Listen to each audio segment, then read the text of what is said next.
Hello বন্ধুরা, আজকে আবারও একটা নতুন ভিডিও নিয়ে আমি চলে এসেছি। আজকে আবারও বানাবো মুসুর ডাল। মুসুর ডালের এই রেসিপিটা একবার করে তোমরা খেয়ে দেখো, তোমাদের আশা করি ভালো লাগবে। তো চলো ভিডিওতে এসে যাই। তো এখানে আমি একটা কড়াই নিয়ে নিলাম।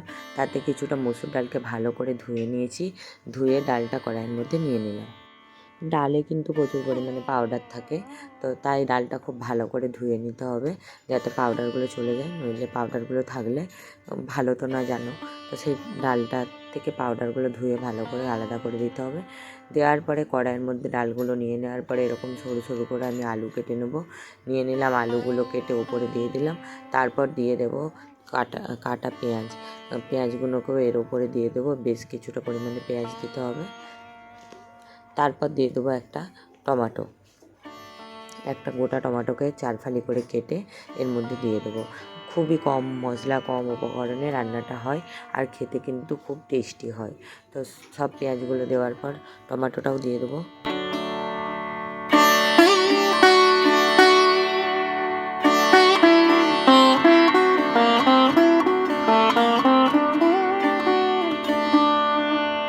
একটা টমেটো দিয়ে দিলাম।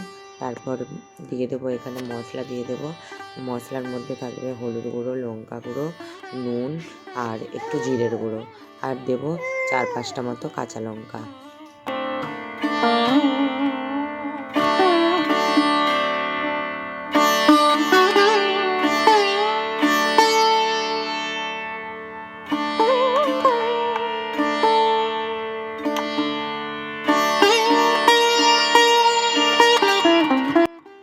আর একটু লাল হওয়ার জন্য, যাতে কালারটা সুন্দর আসে, সেই কারণে একটু কাশ্মীরি লঙ্কার গুঁড়ো দেবে, যাতে কালারটা খুব ভালো আসে। তো আমি এখানে ঝাল লঙ্কার গুঁড়োও অল্প দিয়েছি, আর কাশ্মীরি লঙ্কার গুঁড়োও দিয়েছি। খুব বেশি ঝাল হবে না, একদম অল্প ঝাল লঙ্কার গুঁড়ো দিয়েছি। আর কাঁচা লঙ্কাগুলো অতটা ঝাল নেই, 4টে আমি মতো দিয়েছি। তো সমস্ত উপকরণগুলো দিয়ে দেবো। দিয়ে দেওয়ার পরে এখানে দিয়ে দেবো 3 চামচের মতো সরিষার তেল। সরিষার তেলটাও এখনই দিয়ে দিতে হবে। দিয়ে এগুলোকে হাতে করে ভালো করে মেখে নেব।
সমস্ত উপকরণগুলো মাখিয়ে নিয়ে এবার আমি রান্নার জন্য সরাসরি কড়াইটা বসিয়ে দেবো। হ্যাঁ, গ্যাসটা অন করে আমি এখানে দিয়ে দেবো একটু জল। তো বন্ধুরা, এখনও কিন্তু আমি গ্যাসে রান্না করছি না, সেই ইন্ডাকশানেই করছি। তো তোমাদেরকে বলে দিলাম গ্যাসটা অন করে, ওই হলো আর কি। ওভেনটা অন করে আমি জল দিয়ে দেবো বেশ কিছুটা পরিমাণে। যেহেতু ডাল আছে, ডালটা সেদ্ধ হতে তো অনেকটাই টাইম লাগবে, আর জলও লাগবে। তো সেই জন্য পরিমাণ মতো কিন্তু জলটা দিও।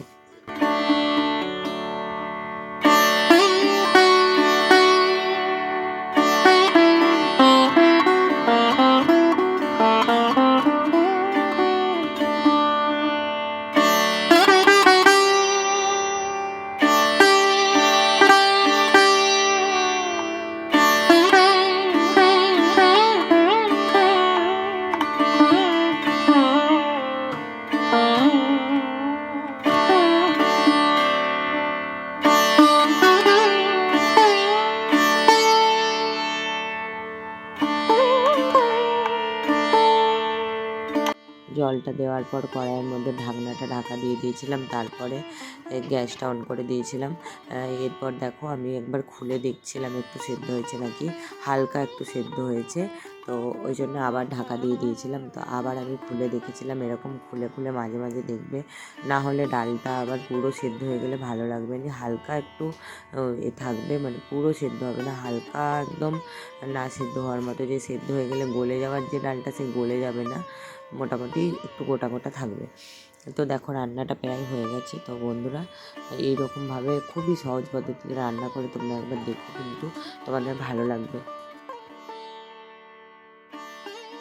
আর এই রান্নাটা ভাত, রুটি, পরোটা যার সঙ্গে মন চায় তার সঙ্গেই খেতে পারো, খেতে কিন্তু খুব ভালো হয়। লবণটা একটু কম লাগছিলো বলে আমি একটু আরও দিয়ে দিলাম, দিয়ে তারপর আবার একটু ঘেঁটে নিয়ে ঢাকা দিয়ে দেবো।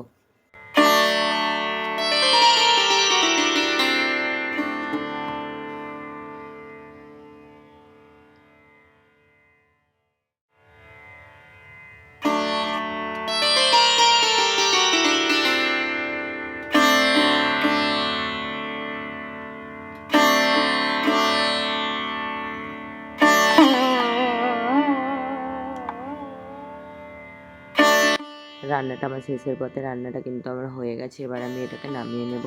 তো চলো বন্ধুরা, ভিডিওটা ভালো লাগলে লাইক করো, কমেন্ট করো আর শেয়ার করো। আর যারা আমার চ্যানেলে নতুন আছো তারা অবশ্যই চ্যানেলটা সাবস্ক্রাইব করে পাশে থাকা বেল বাটনটি বাজিয়ে দিও, যাতে আমার ভিডিও তোমরা সবার আগে দেখতে পাও। তো এখন আমি এই রান্নাটাকে নামিয়ে নিচ্ছি একটা পাত্রের মধ্যে। তো চলো, আবারও আসবো নতুন নতুন ভিডিও নিয়ে তোমাদের কাছে খুব তাড়াতাড়ি। ততক্ষণ কিন্তু তোমরা ভালো থেকো, সুস্থ থেকো আর সাবধানে থেকো। টাটা বন্ধুরা।